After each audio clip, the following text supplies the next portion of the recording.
오늘 우리에게 주시는 하나님의 말씀은 신약성경 마태복음 24장 36절로 44절까지 말씀입니다. 마태복음 24장 36절로 44절 말씀입니다. 이 계시의 말씀을 봉독할 때 다 함께 살아계신 하나님의 음성을 들을 수 있기를 바랍니다. 그러나 그날과 그때는 아무도 모르나니 하늘의 천사들도 아들도 모르고 오직 아버지만 아시느니라. 노아의 때와 같이 인자의 임함도 그러하리라. 홍수전에 노아가 방주에 들어가던 날까지 사람들이 먹고 마시고 장가들고 시집가고 있으면서 홍수가 나서 그들을 다 멸하기까지 깨닫지 못하였으니 인자의 임함도 이와 같으리라. 그때에 두 사람이 밭에 있으며 한 사람은 데려가고 한 사람은 버려둠을 당할 것이요 두 여자가 맷돌질을 하고 있음에 한 사람은 데려가고 한 사람은 버려둠을 당할 것이니라. 그러므로 깨어있으라. 어느 날에 너희 주가 임할는지 너희가 알지 못함이니라. 너희도 아는 바니 만일 집주인이 도둑이 어느 시각에 올 줄 알았더라면 깨어있어 그 집을 뚫지 못하게 하였으리라. 이러므로 너희도 준비하고 있으라. 생각하지 않은 때에 인자가 오리라. 아멘. 2019년 12월 1일입니다. 12월의 첫날인데요. 그런데 오늘은 특별히 대림절 첫 주일이기도 합니다. 대림절이라는 뜻은 주님의 강림을 기다린다라는 그런 뜻을 가지고 있습니다. 무엇을 기다리는가? 주님을 기다리는 것이죠. 그래서 어떤 분들은 성탄절을 기다리는 날로 그렇게 이해하고 준비하는 그런 분들도 많이 있습니다. 그런데 이 대림절이라는 말의 매우 중요한 뜻은 사실은 예수님의 초림보다는 예수님의 재림에 관련이 되어 있습니다. 특별히 장차 오실 그 주님을 기다리고 심판주로 오실 그날을 기다리는 절기가 바로 대림절입니다. 성경책 맨 마지막 부분인 요한계시록 22장 20절에 이런 말씀이 있습니다. 이것들을 증언하신 이가 이르시되 내가 진실로 속히 오리라 하시거늘 아멘 주 예수여 오시옵소서. 이렇게 응답합니다. 우리 그리스도인들은 주님의 재림을 기다리는 사람들입니다. 성경 마지막 부분에서 예수님께서 올리움을 받으신 모습을 본 후에 그리고 주님께서 다시 오시리라고 약속하셨을 때 그 말씀을 붙잡고 아멘 주 예수여 다시 오시옵소서라고 고백하고 그리고 그날을 손꼽아 기다리고 있는 사람들이라고 말할 수 있습니다. 오늘 본문 말씀은 세계교회가 대림절을 보낼 때 첫째 주일 말씀으로 정한 세 가지 본문 말씀 중 한 본문 말씀입니다. 그러니까 오늘 읽은 말씀은 모든 세계의 많은 교회들에서 읽혀지는, 오늘 특별히 읽혀지는 귀한 말씀이라고 할 수 있습니다. 이 말씀을 함께 읽고 모든 세계교회와 더불어 주님의 재림을 기다리는 귀한 절기가 되었으면 좋겠습니다. 오늘 본문 말씀은 마태복음 24장입니다. 오늘 본문에서 우리 주님께서는 다시 오실 그 날에 대해서 말씀하고 계십니다. 그리고 주님께서 다시 오실 것임을 분명하게 강조하셨습니다. 우리 주님께서 재림과 관련하여서 하신 말씀, 오늘 본문 속에 나오는 매우 중요한 내용은 이것입니다. 그때는 아무도 알지 못한다라는 것입니다. 그날, 그때는 우리가 아무도 알 수 없다. 천사들도 모르고 또 아들도 모른다. 오직 하나님만이 알고 계신다라고 그렇게 말씀하셨습니다. 다시 말하면 예수님 자신도 그날이 언제 올지 모른다라는 말씀이셨습니다. 그리고 우리 주님께서는 자신이 다시 오시는 바로 그날 어떤 일이 일어날지 생생하게 우리들에게 알려주셨습니다. 두 사람이 밭에 나가 있었습니다. 일을 한참 하고 있는데 주님께서 오시는 그날에 어떤 일이 일어납니까? 한 사람은 데려가고 한 사람은 버려둠을 당하게 될 것이다. 두 여자가 맷돌을 갈고 있는데 그날이 되면 어떤 일이 일어나는가? 한 사람은 데려가고 한 사람은 버려둠을 당할 것이다. 이것이 주님께서 알려주시는 예수님의 재림과 관련된 긴박한 그러한 말씀의 내용입니다. 그리고 이렇게 말씀하신 다음에 주님께서 말씀하시기를 그날이 언제인지 알지 못하기 때문에 이렇게 말씀하셨습니다. 그러므로 깨어 있으라. 어느 날에 너희 주가 임할는지 너희가 알지 못함이니라. 그리고 이어서 주님께서 말씀하시기를 이러므로 너희도 준비하고 있으라. 생각하지 않은 때에 인자가 오리라. 이렇게 말씀하셨습니다. 그러니까 오늘 본문의 말씀은 예수님께서 언제 오실지 모른다. 나 자신도 모른다. 그런데 언젠가는 반드시 올 것이다. 그날이 언제일지 알지 못하지만 그날을 너희는 기다려야 한다. 깨어 있어야 한다. 준비하고 있어야 한다. 라고 하는 말씀을 하시는 것입니다. 자, 그렇다면 이런 질문이 생깁니다. 우리 주님께서 말씀하시길 깨어 있으라 라고 말씀하셨고 준비하라 라고 말씀하셨는데 깨어 있는다는 말은 무슨 뜻일까요? 준비한다면 무엇을 준비해야 하는 것일까요? 우리 주님께서는 지금 준비하라 라고 말씀하셨고 깨어 있으라 라고는 말씀하셨지만 무엇을 어떻게 준비하라는 말씀은 구체적으로 이 본문 속에서는 말씀하고 있지는 않습니다. 문자 그대로 깨어 있으다 라는 말을 이해하면 되겠습니까? 잠을 자지 않으면 됩니까? 아마 잠을 자지 않으면 곧 주님을 만날 수는 있을 겁니다. 그런데 재림이 아니라 스스로 만나게 되겠죠. 잠을 자지 않는다라는 말로 깨어 있으라는 말을 해석하기는 어렵겠죠. 문자 그대로 해석할 필요는 없겠습니다. 그렇다고 성경을 암송하며 있으라라는 말씀일까요? 그렇다고 일정한 기도의 분량을 채우라는 말씀일까요? 도대체 깨어 있으라라고 하는 말씀은 도대체 무슨 뜻일까 하는 질문입니다. 우리는 종종 이 문제를 너무 쉽게 문자적으로 이해하거나 때로는 매우 자의적으로 자기 생각대로 이해하는 경향이 있습니다. 특별히 이단들이나 또는 잘못된 신앙을 갖고 있는 분들께서 이 문제를 자의적으로 해석함으로써 사람들을 미혹하게 하는 경우들이 참으로 많았습니다. 여러분도 기억하실 것입니다마는 1990년대 초에 세상의 종말을 주장했던 다미 선교회가 있었습니다. 1992년 10월 28일이 지구의 종말이 되는 날이다 라고 주장했던 바로 그 선교 단체죠. 아마 여러분 중에도 혹시 그곳에 다녀오신 분이 계실지 모르겠습니다. 그분들이 주장했던 내용이 있었습니다. 예수님께서 재림하신 날이 정해졌다는 것이었습니다. 그리고 그렇게 예언하면서 재림을 준비해야 한다라고 그렇게 역설했죠. 그리고 책도 발간을 했습니다. 다가올 미래를 준비하라. 이런 책이었던 것 같습니다. 주님의 재림을 맞이하기 위해서 특별한 준비가 필요하다고 그들은 역설했습니다. 그들이 내세웠던 준비는 이런 것들이었습니다. 휴거를 믿어야 된다는 것이었고, 그리고 재림과 관련하여서 특별한 직통 계시가 지금 내려오고 있기 때문에 그 직통 계시에 순종해야 한다라는 것이었습니다. 성경을 넘어서는 직통 계시를 이야기했던 것이죠. 집을 버리고 기도원으로 올라가야 된다라고 했습니다. 모든 재산을 이제 하나님께 다 팔아서 바치고 그리고 올라오라고 했습니다. 예언자의 명령에 복종해야 한다고 이야기했습니다. 그래서 심지어는 예언자의 명령에 복종하는지 안 하는지를 알기 위해서 그 예언자 앞에서 그 벌레들을 먹게 하는 그런 일들도 있었다고 리포트가 전하고 있었습니다. 또 많은 사람들을 구원하기 위해서 긴급한 전도를 해야 한다고 역설하기도 했습니다. 그리고 마지막으로 언제 오실지 모르기 때문에, 그리고 이제 올 날짜가 정해졌기 때문에 이제 밤낮으로 잠을 자지 않고 그날 주변에 그들이 함께 깨어서 기도하고 찬송하며 그날을 맞이해야 된다고 그렇게 주장을 했습니다. 아마 기억하시는 분들이 계실 것입니다. 그런데 그날은 오지 않았습니다. 제가 예수님이라고 해도 그날은 안 올 것 같습니다. 이단들이 대부분 주장하는 바 예수님의 재림을 준비하는 방법입니다. 여러분은 이처럼 예수님의 재림을 준비하고 우리의 종말을 준비하는 방법에 대해서 어떻게 생각하십니까?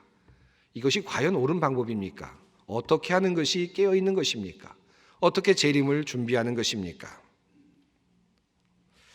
예수님께서는 그 날과 그때를 아무도 알지 못한다라고 말씀하시면서 깨어있으라라고 말씀하셨죠.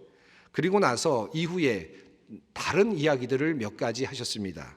그 내용이 마태복음 24장에서 25장에 이어지고 있습니다. 거기에는 네 가지 비유의 말씀이 있습니다. 사실은 이 네 가지 비유의 말씀을 함께 읽고 그리고 그것을 좀 더 거시적으로 보아야 예수님께서 마태복음 24장에서 그리고 25장에서 말씀하시는 깨어있는 것이 무엇인지 그리고 준비하는 것이 무엇인지를 알 수 있습니다. 오늘 그 부분에 대해서 여러분과 함께 말씀을 나누기를 원합니다. 깨어있으라 라는 말씀을 하신 다음에 예수님께서는 네 가지 비유의 말씀을 하셨습니다. 그런데 앞에 두 개의 비유가 있고 또 뒤에 두 개의 비유가 있습니다. 첫째 비유는 악한 종에 관련된 비유입니다. 주인이 종에게 무엇인가를 맡겨놓고 먼 길을 갔다가 돌아왔는데 악한 종이 제대로 일을 하고 있지 않았다는 것입니다. 그래서 그 주인이 종을 혼내게 되었다라는 내용이 첫 번째 비유입니다. 그리고 두 번째 비유가 나오는데 그 비유는 10처녀의 비유입니다. 5처녀는 기름을 준비했는데 나머지 5처녀는 준비하지 않았다라는 내용입니다. 그리고 이 두 가지 비유의 말씀이 있은 후에 한 번 더 깨어있으라 라는 말씀이 등장합니다. 먼저 있었던 깨어있으라는 말씀은 24장 42절의 말씀입니다. 그러므로 깨어있으라. 어느 날에 너희 주가 임할는지 너희가 알지 못함이니라 라고 말씀하셨는데 10처녀의 비유가 있은 다음에 주님께서 다시 말씀하셨습니다. 그런즉 깨어있으라. 너희는 그날과 그때를 알지 못하느니라. 그러니까 예수님께서 이 두 비유를 말씀하시면서도 여전히 깨어 있어야 한다라는 말씀을 계속해서 가져가고 있다, 논조로 가져가고 있다는 사실을 알 수 있습니다. 그리고 나서 이어지는 비유가 두 개입니다. 첫 번째 비유는 달란트의 비유이고 그리고 두 번째 비유는 양과 염소를 구분하시는 또 다른 비유입니다. 자, 이렇게 중간에 깨어 있으라는 말씀과 더불어서 나타나고 있는 네 가지 비유를 조금 먼 발치에서 거시적으로 한번 살펴보도록 하겠습니다. 우선 첫 번째로 나타나는 이야기는 종에게 일을 맡기고 먼 길을 갔다 돌아온 주인의 이야기입니다.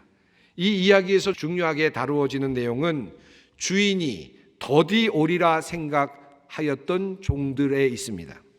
주인이 더디 오리라고 생각하고 살았던 이 악한 종들은 동료들을 때리며 그리고 술 친구들과 더불어서 먹고 마시며 살아가고 있었습니다. 그런데 생각지도 않았던 때에 급하게 주인이 그들에게 돌아왔습니다. 알지 못하던 시각에 그들이 예상하지 못했던 그 시각에 주인이 왔습니다. 그리고 종을 엄히 때리고 그리고 벌을 내렸다라는 내용입니다. 이 비유의 말씀 속에서 중요하게 다뤄지는 내용은 이것입니다. 종들이 주인이 더디 오리라 라고 생각을 하고 살고 있었다라는 한 가지 사실입니다. 그리고 이어지는 내용이 10처녀의 비유입니다. 이 10처녀의 비유는 여러분이 너무나도 잘 아십니다. 모두가 다 신랑을 맞이하려고 기다리고 있었습니다. 똑같이 기다리고 있었죠. 정작 그러나 신랑이 도착했을 때에는 기름을 충분히 준비하지 못한 사람들이 있었습니다. 5처녀는 기름을 살짝 갖고는 있었지만 약간 분은 가지고 있었지만 그러나 충분히 갖고 있지 못해서 당황하게 되었고 결국은 더 많은 기름을 얻기 위해서 나갔다가 혼인잔치에 참석하지 못하게 되는 불운을 겪게 되었습니다. 이것이 바로 비유의 내용입니다. 우리는 종종 이 본문을 읽을 때마다 기름이 도대체 무엇일까 하는데 관심을 갖곤 합니다. 이 기름이 무엇일까? 무엇을 준비하라는 말인가? 기름을 준비하라는 말은 도대체 무엇일까? 그래서 많은 사람들은 기름은 기도라든지 충분한 기도라든지 또는 기름은 보혈이라든지 기름은 성례라든지 또는 기름은 선행이라든지 기름은 말씀을 따라 사는 삶이라든지 기름은 헌신이라든지 등등으로 그렇게 기름을 나름대로 해석을 하곤 합니다. 때로는 자의적일 수도 있고 때로는 은혜로운 해석일 수도 있겠습니다. 그런데 사실 이 10처녀의 비유는 기름이 무엇인가를 가르쳐 주는데 그 핵심이 있지는 않습니다. 그냥 기름이 떨어졌다는데 그것을 가르쳐 주는데 있습니다. 10처녀의 비유가 우리에게 전해주는 바는 단순합니다. 왜냐하면 이 비유는 뒤에 나오는 나머지 두 가지 비유에서 서로 연결이 되고 그 의미를 더해가기 때문입니다. 이 비유들은 따로 떼어서 볼 것이 아니라 도리어 함께 붙여서 이해하고 살펴볼 필요가 있는 그런 비유들입니다. 그러므로 열 처녀의 비유가 우리에게 전해주는 매우 중요한 질문은 이것입니다. 과연 그분의 재림을 기다린다고 하는데, 기다리는 것은 좋은데 과연 실제적으로 준비했는가라고 하는 질문을 던지고 있는 것입니다. 열 처녀 모두 신랑이 올 것을 알고 있었지요. 그들은 모두 신랑을 기다리고 있었습니다. 그런데 실제로 신랑이 왔을 때 그들은 정작 자신의 등불을 밝힐 기름이 충분히 준비되어 있지 않다는 사실을 그때에서야 깨달았습니다. 재림이 있을 것이라는 것을 알고 있는 것과 재림을 준비하는 것과는 다르다라는 사실을 열 처녀의 비유가 우리들에게 말하는 것입니다. 우리는 흔히 알고 있기 때문에 준비가 되어 있다고 착각할 때가 있습니다. 그렇죠. 내가 알고 있다는 것과 준비되어 있다는 것은 다른 것입니다. 시험이 있습니다. 시험의 날짜가 있습니다. 시험을 알고 있습니다. 시험의 날짜가 오고 있음을 알고 있습니다. 그렇다고 해서 시험이 준비된 것은 아닙니다. 시험에 합격할 만한 준비가 이루어지는 것은 또 다른 문제인 것입니다. 준비와 그리고 알고 있는 것과는 다른 것이죠. 열 처녀의 비유는 바로 그 이야기를 우리들에게 하고 있습니다. 우리에게 죽음이 도래할 것을 우리는 알고 있죠. 그러나 그렇다고 우리가 그 알고 있는 바를 모든 것을 죽음을 위해 준비하고 있는 것은 아닙니다. 그러므로 열 처녀의 비유는 우리들에게 이것을 묻습니다. 여러분은 예수님이 오신다는 것을 알고 있지요? 그것을 믿고 있지요? 그렇다면 정말 그날을 위해 준비하고 있습니까? 정말 그날을 위해 준비된 것이 있습니까? 라고 묻고 있는 것입니다. 이것이 열 처녀의 비유입니다. 그러므로 앞에 나오는 이 두 가지 비유, 악한 종의 비유와 열 처녀의 비유는 무엇을 준비할 것인가에 대한 이야기를 하고 있지 않습니다. 그저 더디 올 것이라고 생각해서는 안 된다, 언제 오실지 모른다는 이야기를 분명하게 꼬집고 있고, 그리고 만약 알고 있다 하더라도 그것에 대한 실제적인 준비가 되어 있는지를 묻고 있는 것입니다. 그리고 깨어있으라 라는 말씀을 다시 하십니다. 열 처녀의 비유의 마지막 부분입니다. 그런즉 깨어있으라, 너희는 그 날과 그때를 알지 못하느니라. 그 날과 그때를 알지 못한다는 말씀을 하신 후에 이제 본격적으로 우리 주님께서는 그러면 어떻게 준비해야 할 것인가, 무엇을 준비해야 할 것인가, 깨어있는다는 것은 어떤 의미인가를 우리들에게 말씀하십니다. 그 비유가 이어지는 두 개의 비유입니다. 첫 번째 비유는 바로 달란트 비유입니다. 여러분이 너무나도 잘 아시는 비유이죠. 달란트를 받은 종들의 이야기입니다. 한 달란트를 받은 종이 있었고, 두 달란트를 받은 종이 있었고, 5달란트를 받은 종이 있었습니다. 주인은 멀리 여행을 떠납니다. 그리고 언젠가 돌아오죠. 돌아와서 어떻게 했는지를 묻습니다. 그때 5달란트를 받은 종은 5달란트를 남기고, 2달란트를 받은 종은 2달란트를 남기고, 1달란트를 받은 종은 주인을 무서워하다가 땅속에 그 달란트를 묻어두었다가 1달란트를 돌려주게 됩니다. 그때 주인은 그 종을 향하여서 호되게 야단을 치지요. 이것이 바로 달란트의 비유입니다. 그런데 이 달란트의 비유가 바로 주님의 재림을 말씀하는 이 흐름의 선상에 있다는 사실을 기억할 필요가 있습니다. 왜 이 비유가, 달란트의 비유가 이곳에 있을까 하는 것입니다. 달란트라는 말은 재능을 의미합니다. 탤런트죠. 이 달란트를 가진 사람들의 이야기, 이것이 재림의 이야기와 어떻게 연결이 되는 것입니까? 우리 예수님께서 재림과 관련하여서 이 달란트의 비유를 말씀하신 데에는 큰 의미가 있습니다. 우리에게는 각자마다 하나님께서 주신 재능이 있습니다. 능력이 주어져 있습니다. 그것이 바로 달란트입니다. 그런데 주님께서 오실 때 바로 그것을 계산하신다라는 힌트를 우리에게 주시는 것입니다. 내가 받은 달란트를 얼마나 잘 활용하였느냐, 나에게 주신 재능과 그 능력을 가지고 이 세상 속에서 어떠한 열매를 만들어냈는가, 이것을 주님께서 오실 때에 계산하시겠다라는 말씀을 우리에게 알려주시는 것입니다. 그런 의미에서 우리가 주님의 재림을 준비하면서 깊이 생각해 보아야 할 것은 바로 나의 재능과 나의 능력, 나의 주신 모든 것들을 재물과 권력과 명예와 능력 등을 가지고 나는 과연 무엇을 하였고 무엇을 하고 있는가 하는 질문입니다. 이것을 생각하고 나의 재능과 가진 것을 올바로 사용하여 많은 이익을 남기는 것이 바로 종말을 준비하는 삶의 태도라는 사실을 우리 주님께서 말씀하고 계시는 것입니다. 이어지는 또 다른 비유가 있습니다. 이 비유는 양과 염소를 구별하듯이 오른쪽에 왼쪽에 사람들을 구별하시는 바로 그러한 비유입니다.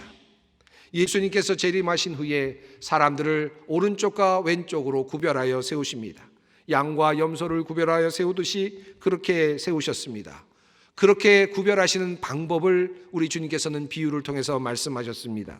우리 주님께서 말씀하시기를 너는 내가 줄일 때에 내게 먹을 것을 주었고 내가 목마를 때에 마실 것을 주었으며 나그네로 있을 때에 영접하였고 헐벗었을 때에 입을 것을 주었고 병들었을 때에 찾아주었다 라고 말씀하십니다. 그때 사람들은 말합니다. 내가 언제 그렇게 했습니까? 내가 언제 주님을 그렇게 대했습니까?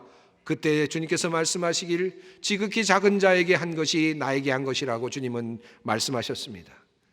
이 비유의 말씀이 재림의 이야기 속에 함께 들어 있습니다. 핵심적인 열쇠가 이곳에 있습니다. 재림하신 주님께서 우리를 후에 판단하시게 될 매우 중요한 근거 하나를 또 하나 우리들에게 알려주고 있습니다. 그 근거는 우리가 살아가면서 만났던 사람들에 대하여 우리가 어떻게 대하였는가 하는 질문입니다. 다시 말하면 그들과의 관계를 어떻게 맺었는가, 그들에게 어떻게 하였는가 하는 질문입니다. 우리는 흔히 이 본문을 보면서 우리 주위에 있는 가난하고 병든 사람들, 외롭고 힘든 사람들에 대한 우리들의 어떤 공헌과 같은 것으로만 한정해서 생각하는 경향이 있습니다. 그러나 이것도 포함됩니다만은 이보다 더 넓은 차원에서 이 본문을 해석해 보아야 합니다. 다시 말하면 내가 만나는 모든 만남의 관계에서 이 일이 이루어진다라는 말씀입니다. 내가 만난 모든 사람들을 내가 어떻게 대했는가, 우리 주님께서는 그것을 묻고 계시는 것입니다. 예수님은 우리의 종말에 우리를 판단하시는 근거로서 매우 중요한 한 가지 가치를 알려주고 있습니다. 내가 살았던 바로 그 동안에 만났던 그 사람들과 너는 어떤 관계를 맺으며 살아왔느냐, 그들을 도와주었느냐, 그들을 위로한 적이 있느냐, 그들의 삶을 살펴준 적이 있었느냐, 그것을 우리 주님께서는 물으시는 것입니다. 여러분, 사실은 성경 말씀을 통하지 않고서도 우리들의 삶을 반추해 보아도 얼마든지 이와 같은 내용은 우리가 알아차릴 수가 있습니다. 여러분 한번 생각해 보십시오. 의사 선생님이 여러분에게 사형 선고를 내렸다고 한번 생각해 보십시오. 여러 가지 의학적인 검사 끝에 의학적인 선고를 내립니다. 선생님은 이제 3개월밖에는 살 수 없습니다. 6개월밖에는 살 수 없습니다. 이제 얼마 남지 않았으니 삶을 정리하십시오 라는 이와 같은 선고를 받았다고 한번 생각해 보십시오. 종말의 날이 이르고 있습니다. 곧 심판의 날이 다가오기죠. 그와 같은 선고를 받으시면 여러분은 무엇부터 생각하실 것 같습니까? 어떤 일을 생각하시고 자신의 삶을 정리하시겠습니까? 아마도 대부분의 사람들이라면 이것을 먼저 생각할 것입니다. 나 자신을 먼저 생각하겠죠. 나 자신의 삶을 뒤돌아볼 것입니다. 그리고 나는 어떻게 살아왔는가? 나의 삶의 족적은 어떠했는가? 내 삶은 살만한 가치가 있었는가? 나에게 주어졌던 그 모든 것들을 나는 과연 정말 뜻있게 사용했는가? 나에게 주셨던 그 많은 기회들을 나는 부끄럼 없이 사용했는가? 나는 과연 그렇게 살아왔는가? 아마도 그와 같은 사형 선고 앞에서 자기 자신의 삶을 뒤돌아볼 것입니다. 나에게 주어졌던 것이 무엇이 있었을까? 나에게 주어졌던 재능은 어떠했는가? 나에게 주어졌던 그 많은 기회들은 내가 어떻게 사용했는가? 과연 나는 이제 죽어서 하나님 앞에 설 때 하나님 앞에서 하나님께서 나에게 주셨던 그 모든 것들을 제가 잘 사용하고 왔습니다라고 과연 말할 수 있겠는가? 아마도 그 질문을 제일 먼저 던지지 않겠습니까? 그리고 이어서 던질 질문은 무엇이겠습니까? 아마도 옆에 있는 사람들일 것입니다. 내 주위에 있었던 사람들에게 내가 이제 떠나게 되면 그들에게 나는 어떤 존재가 될까? 내 아내에게 나는 어떤 사람이었을까? 나의 남편에게 나는 어떤 존재였을까? 나의 아들과 딸들에게 그들은 어떻게 내가 기억이 될 것인가? 어떤 존재로 남을 것인가? 그들에게 나는 무엇이 될 것인가? 그들은 나를 통해서 기쁨을 얻었을까? 나를 통해서 늘 나만 생각하면 기쁨이 생길까? 아니면 생각하고 싶지도 않을까? 내가 이 세상에 있었기 때문에 그들이 나를 기뻐해 줄까? 아니면 차라리 빨리 갔다고 좋아해 줄까? 이 생각을 하지 않겠습니까? 그것입니다. 마태복음 25장은 바로 이러한 평범한 이야기를 우리들에게 매우 중요하게 이야기하고 있는 것입니다. 깨어 있으라. 이 말씀 속에 우리가 당연히 해야 할, 마땅히 해야 될 삶의 모범을 우리들에게 알려주고 계시는 것입니다. 자, 이제 생각해 보십시다. 마태복음 25장에서 예수님께서 달란트의 비유와 양과 염소를 가르치는 비유를 말씀하셨습니다. 과연 우리는 그렇게 살고 있습니까? 우리에게 주신 그 달란트 온전하게 아름답게 가꾸어서 하나님께 드릴 준비가 되어 있습니까? 우리 주위에 주님께서 보내주셨던 가난한 자들, 어려운 사람들, 이웃들, 가족들, 친구들, 그 사람들에게 나는 유익한 사람으로 남아 있습니까? 이 시간 우리는 그것을 깊이 생각해 보아야 합니다. 그리고 그것을 깨닫는 것이 깨어나는 것입니다. 마태복음 25장에서 예수님께서 달란트의 비유를 말씀하셨는데 예수님께서는 그러면 어떻게 사셨습니까? 그분은 요한복음 17장에서 이렇게 말씀하십니다. 아버지께서 내게 하라고 주신 일을 내가 이루어 아버지를 이 세상에서 영화롭게 하였습니다. 예수님께서는 자신의 소명을 완전히 이루어내신 분이셨습니다. 하나님께서 나에게 하라고 주신 일을 내가 이루어 완전하게 이루어 아버지의 이름을 영화롭게 했습니다라고 말할 수 있었던 분은 예수님 한 분이셨습니다. 그러나 우리는 예수님을 따라갑니다. 그러므로 우리 또한 이와 같은 삶으로 주님께 기도할 수 있기를 원합니다. 어느 날 주님 앞에 서는 날 아버지께서 나에게 하라고 주신 일을 내가 이루어 아버지의 이름을 영화롭게 하였습니다라고 당당하게 고백할 수 있는 우리 모두가 되었으면 좋겠습니다. 양과 염소의 비유를 한번 생각해 봅니다. 가난한 사람들, 이웃들을 어떻게 돌보았느냐라고 물으셨던 주님, 그 주님의 삶은 어떠하셨습니까? 로마서 5장 8절에서 주님은 말씀하십니다. 우리가 아직 죄인 되었을 때에 그리스도께서 우리를 위하여 죽으심으로 하나님께서 우리를 대한 자기의 사랑을 확증하셨느니라. 우리 주님께서는 가난한 자들 한 사람에게 그저 옷가지 하나를 주신 것으로 끝나지 않습니다. 우리 주님은 자신의 목숨을 그들을 위해 내어주셨습니다. 모든 것을 이웃을 위해 내어주셨습니다. 사랑하는 여러분, 여러분은 인류의 종말이 올 것을 믿으십니까? 성경은 인류의 종말이 주님의 재림과 함께 올 것을 예언하고 있습니다. 이 종말이 믿어지지 않으신다면 이렇게 생각해 보십시오. 1년에 1억 명의 사람이 죽어가고 있습니다. 어떤 이는 주님의 재림은 요원하다고 말할지 모르겠지만 우리에게는 각각 자기 자신의 죽음이 이미 우리를 기다리고 있습니다. 우리가 죽음을 맞이하면 우리에게는 더 이상의 기회는 없습니다. 얼마 남지 않았습니다. 우리가 주님 앞에 서는 날이 얼마 남지 않았습니다. 그날에 우리는 모두 하나님의 심판대 앞에 설 것입니다. 그때 우리는 주님 앞에 무엇을 내어놓을 것입니까? 우리 주님께서 우리에게 요구하시는 그 재림을 준비하는 일은 매우 현실적입니다. 하나님께서 우리에게 땅을 주시고 사람들을 주시고 시간을 주셨기 때문입니다. 이 땅에서 우리는 재림을 준비하는 것입니다. 종말의 준비는 먼 곳에 있지 않습니다. 비정상적인 것에 있지 않습니다. 탈일상에 있지 않습니다. 내가 태어난 삶의 목적을 온전하게 이루는 일에서 우리는 재림을 준비하는 것입니다. 나에게 주신 사람들을 진심으로 사랑하며 그들이 하나님인 것처럼 대하며 살아가는 것에서 우리는 재림을 준비하는 것입니다. 정말 주님의 재림을 준비하는 귀한 대림절이 되시기를 바랍니다. 하나님께서 말씀하십니다. 그런즉 깨어 있으라. 너희는 그 날과 그 때를 알지 못하느니라. 기도하겠습니다. 거룩하신 하나님, 우리에게 주님의 귀한 음성을 들려주심을 감사합니다. 종말의 때에 흔들리지 말고 영적인 전투에서 승리하며 재림의 주님 앞에서 칭찬받는 주님의 종들 되게 하여 주시옵소서. 우리 주 예수 그리스도의 이름으로 기도드립니다. 아멘.